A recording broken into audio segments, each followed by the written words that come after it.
Welcome everyone to Chapter 3, and let me tell you, this is where things get real. If you've ever wondered what separates a good accountant from a great one, the answer lies in the topics we're about to cover. This chapter is the core of accounting, the foundation upon which everything else is built. It's not just important, it's absolutely essential. For every single one of you starting your accounting journey, these topics are your golden ticket. Why? Because mastering the skills in this chapter is what makes you indispensable. If you get these concepts right, you'll set yourself up for an incredible professional career. You'll be the one businesses rely on to make sense of their financial world. But let me be completely honest, if you overlook these basics or don't fully grasp them, it can create long-term challenges. Accounting is all about precision, and these are the tools you need to get it right every single time. Think of this chapter as the toolbox for your future. Each topic is like a tool you'll use every day to help businesses stay on track, thrive, and grow. From recording transactions to managing ledgers, you're not just learning processes. You're learning how to transform raw financial data into meaningful insights that drive decisions. You're becoming the expert every business needs. Now, I know this might sound intimidating, but here's the good news. You're not alone. I'll be walking you through each topic step by step, making sure everything is crystal clear. You've got what it takes to succeed, and together, we're going to make sure you come out of this chapter feeling confident and ready to apply what you've learned.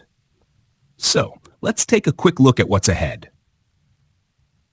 1. Recording business transactions, an overview. The starting point for understanding how financial records are built. 2. The general ledger, the heart of accounting where everything comes together. 3. Recording in the general ledgers, learning how to post entries correctly and maintain accuracy. 4. Trade receivables and trade payables, managing the money businesses owe and are owed.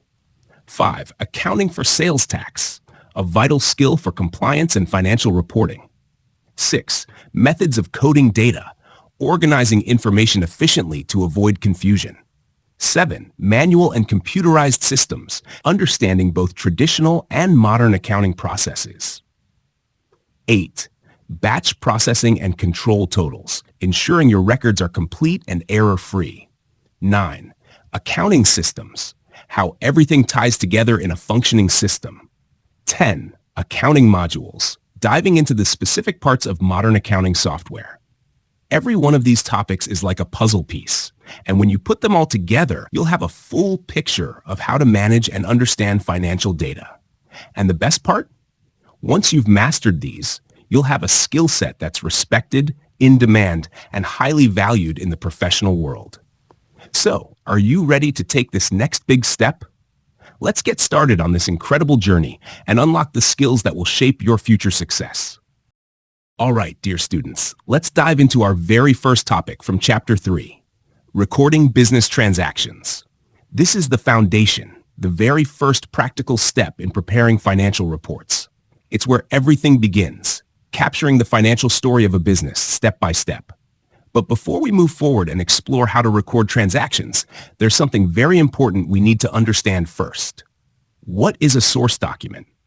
Why?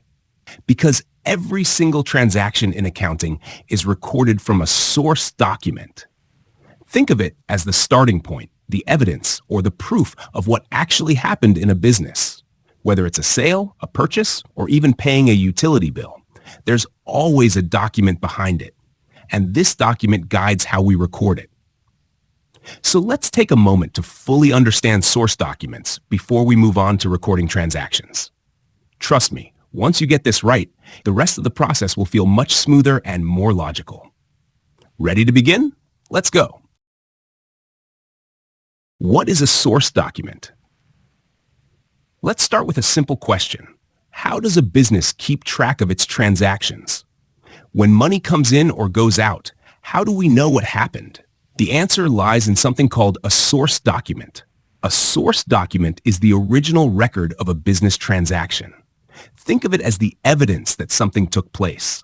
Whenever a business buys something, sells something, pays an expense, or collects money, a source document is created. It provides the details of the transaction: what happened, when it happened, how much money was involved, and who was involved. Source documents are essential in accounting because they provide proof that a transaction took place. They contain all the details needed to record the transaction accurately. They act as a reference if there are any questions or audits about the business's finances. Without source documents, we'd have no way to confirm the accuracy of the records in the accounts. They're the foundation of the accounting process. How to record a business transaction from a source document, step-by-step guide. When it comes to accounting, every transaction begins with a source document. The source document is the proof that a business transaction occurred, and it contains all the important details you need to record it correctly. Let me guide you through the detailed process of how a business transaction is recorded from a source document. Step 1. Identify the transaction. The first step is to figure out what the transaction is. You must ask, what happened? Did the business make a sale, buy something, or pay a bill? Is it a cash or credit transaction? Who is involved? A customer, a supplier, or an employee? What is the amount involved? Example, a business sells goods to a customer on credit. The customer is issued a sales invoice, which serves as the source document. This invoice shows the date of the sale, the goods sold, the quantity, the price, and the total amount owed. Step 2. Check the details on the source document. The source document contains critical details you'll need for accurate recording. Always verify. 1. Date of the transaction. 2. Parties involved, e.g. customer or supplier name. 3. Description of the transaction, e.g. type of goods sold or service provided. 4. Amount, ensure it's accurate. 5. Payment terms, if it's a credit transaction, when is payment due? 6. Taxes or discounts, if applicable. Step 3. Determine the type of account. Next, figure out which accounts are affected by the transaction. Ask yourself, does this involve an asset, liability, income, or expense? Is something increasing or decreasing? Example, in the case of the credit sale to John's Furniture, the business has sold goods, so sales, an income account, is increasing. The customer owes money, so trade receivables, an asset account, is increasing. Step 4. Decide the debit and credit entries. Accounting follows the double entry system, which means every transaction affects at least 2 accounts. 1. One account is debited, left side. 2. Another account is credited, right side. To decide, debit the account that increases in value or decreases if it's a liability. Credit the account that decreases in value or increases if it's income. Step 5. Record the transaction in the journal. The journal is the first place where transactions are recorded. Here's how it's done. 1. Enter the date of the transaction. 2. Write the debit account and the amount. 3. Write the credit account, slightly indented, and the amount. 4. Include a brief description of the transaction for clarity. Step 6. Post to the general ledger. After the journal entry is made, the amounts are transferred to the respective accounts in the general ledger. Each account will now reflect the updated balances. The general ledger is important because it organizes all transactions by account, making it easier to prepare financial statements later. Step 7. Cross-reference and attach the source document. To maintain accuracy and accountability, attach the source document, e.g. sales invoice, to the journal entry or record. This provides evidence of the transaction. Why is this important? If there's ever a question about the transaction, e.g. during an audit, you can refer back to the source document for verification. Step 8. Check for accuracy. Before moving forward, ensure the debits equal the credits. Verify the amounts match the source document. Double-check that the correct accounts were used. Pro tip: always review your work to catch errors early. Mistakes can lead to incorrect financial reports, which can harm decision-making. Comprehensive list of source documents for business transactions. Here is a detailed list of all the possible source documents a business might use to record its transactions. This includes documents for sales, purchases, payments, receipts, and other types of transactions. Sales-related source documents. 1. Sales invoice, issued when goods or services are sold on credit. It details the transaction, including the buyer's name, the amount due, and the payment terms. 2. Credit note, issued when a customer returns goods or there is a reduction in the amount owed, e.g., due to damaged goods or overcharges. 3. Delivery note, a document sent with goods to confirm what has been delivered to the customer. The customer may sign it to acknowledge receipt. 4. Quotation, provided to a customer to show the price of goods or services before a sale is finalized. 5. Sales order, issued to confirm the details of a sale agreed upon with a customer. Purchase-related source documents. 6. Purchase invoice, received when the business buys goods or services on credit. It provides details of what was purchased, the cost, and payment terms. 7. Debit note, sent to a supplier to request a reduction in the amount owed, e.g., for faulty goods or overcharges. 8. Goods received note, GRN, prepared when goods are received from a supplier. It records the quantity and condition of goods received. 9. Purchase order, sent to a supplier to confirm the order of goods or services. 10. Supplier statement, a summary of all transactions between the business and the supplier, including invoices issued, payments received, and outstanding balances. 11. Receipt, proof of payment received or made, either in cash or through other payment methods. 12. Check stub, the part of a check left in the checkbook after a check is written. It records details of the payment made by check, including the date, amount, and recipient. 13. Check received, a physical or electronic check received from a customer as payment. 14. Bank statement, a record of all transactions in the business's bank account, including deposits, withdrawals, and bank charges. 15. Petty cash voucher, a document used to record small cash expenses, like buying stamps, small office supplies, or coffee for a meeting. 16.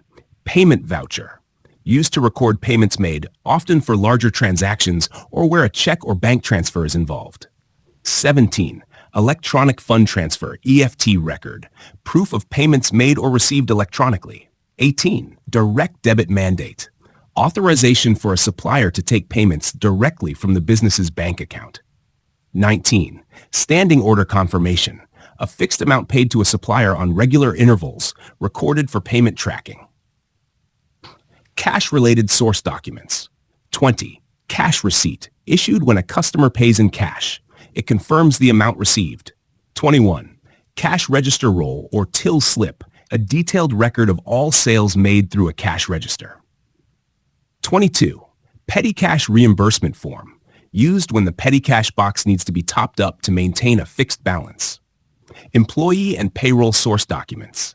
23. Timesheets, used to record the hours worked by employees, especially those paid hourly.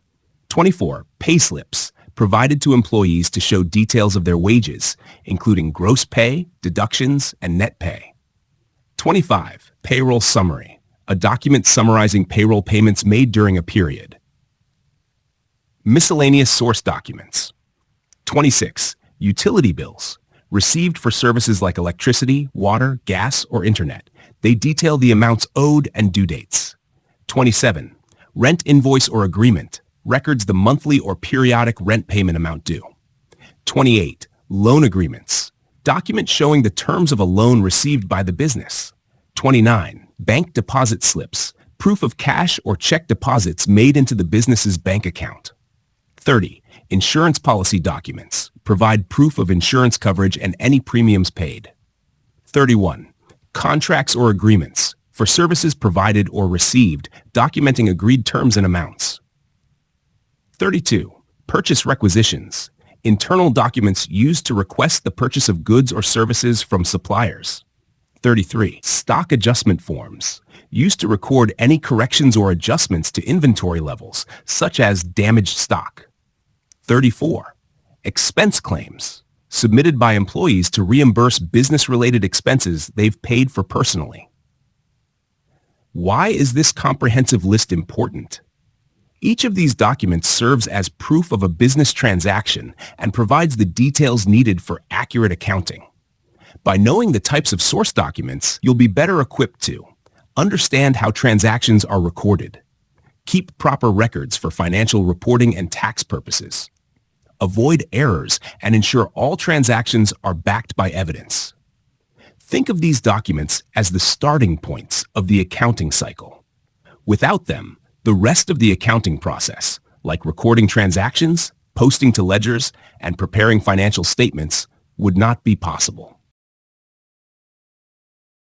Thank you, dear students, for staying with us throughout this lesson. I truly appreciate your time, focus, and dedication. You're doing an amazing job by taking these steps toward mastering accounting, so give yourself a pat on the back. Now, this lesson covered the theory part of recording business transactions, and I hope it gave you a clear foundation. But here's the exciting part. In the next lesson, we'll jump into the practical side of things.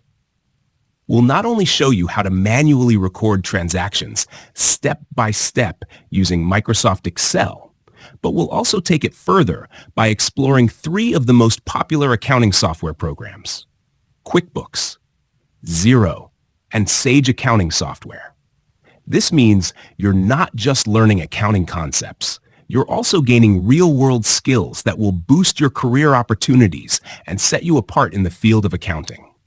Knowing how to work with these tools is something employers truly value, and you'll have a head start. So for now, goodbye and have a great time. Don't forget to support us by liking this video and subscribing to the channel so you don't miss the next lesson. I'll see you soon as we dive into this exciting practical journey. Take care and see you in the next lesson.